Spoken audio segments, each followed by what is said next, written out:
ওই ফেরেশতারা মানুষদেরকে বলবেন, আল্লাহ তাখাফু, তোমার কোনো ভয় নাই, ওয়ালা তাহজানু, তোমার কোনো চিন্তা নাই, ওয়াবশিরু বিল জান্নাহ, আল্লাহ তাআলা তোমার জন্য জান্নাতের সুসংবাদ দিয়েছে।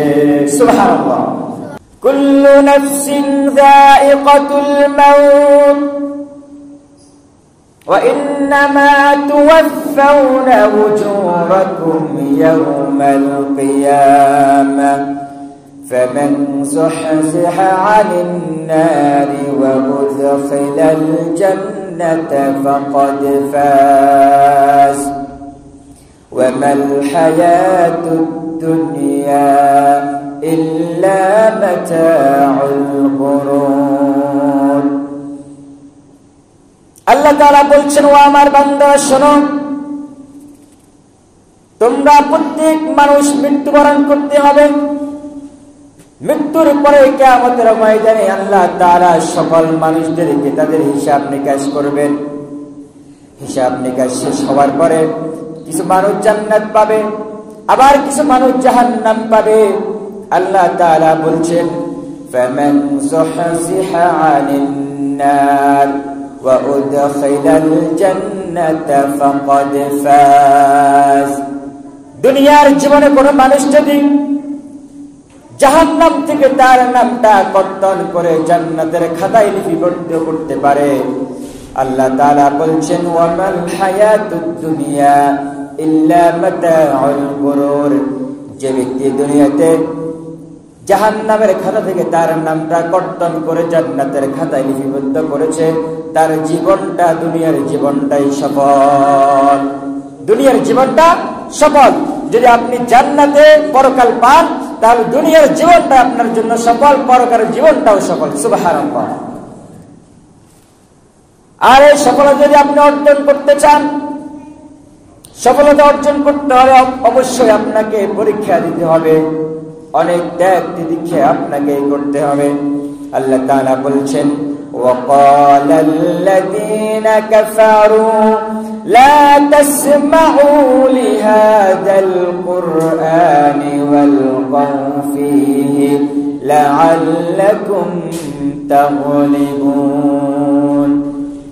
দুনিয়ার কাফেররা মানুষদেরকে কোরআন শোনা থেকে বিরত রাখে, মানুষদেরকে কোরআন শুনতে দেয় না, কোরআনের কথা মানতে দেয় না, কোরআনের কথা মতো মানুষদেরকে চলতে দেয় না। এটি হচ্ছে কাফেরদের কাজ। আর যেখানে কোরআনের কথা চলে, কোরআনের কথা বলে, কোরআনের কথা মানুষ শুনবে, কোরআনের অনুযায়ী মানুষ চলবে, সেখানে কাফেররা সেখানে বাধা দিবে। এটি হচ্ছে কাফেরের কাজ।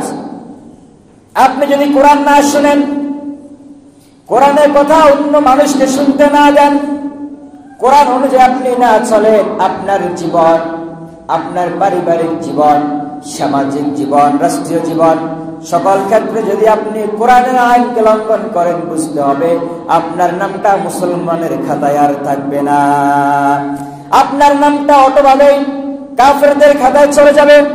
আল্লাহ তাআলা বলছেন, যদি কাফেরদের খাতায় তোমাদের নামটা চলে যায়, তাহলে তোমরা কিভাবে সতর্ক হবে শোনো। ইন্নাল্লাযীনা ক্বালু রাব্বুনাল্লাহু সুম্মা ইসতাকামু তাতানাজ্জালু আলাইহিমুল মালায়েকা। আল্লাহ তাআলা বলছেন, দুনিয়ার মানুষেরা শোনো শোনো, ইন্নাল্লাযীনা ক্বালু রাব্বুনাল্লাহ, যারা বলে আমাদের রব আল্লাহ, সবাই বলেন আমাদের রবকে, আরো আওয়াজ করে বলেন আমাদের রবকে। যারা বলবে আমাদের রব হচ্ছে আল্লাহ, আর এই কথার উপরে যারা ইস্তেকামত থাকবে, অবিচল থাকবে, অটল থাকবে, অর্থাৎ আল্লাহ যে আইন করেছে সে আইন মানবে, আল্লাহ যা নিষেধ করেছে সেটা বর্জন করবে, সেটা মানবে না।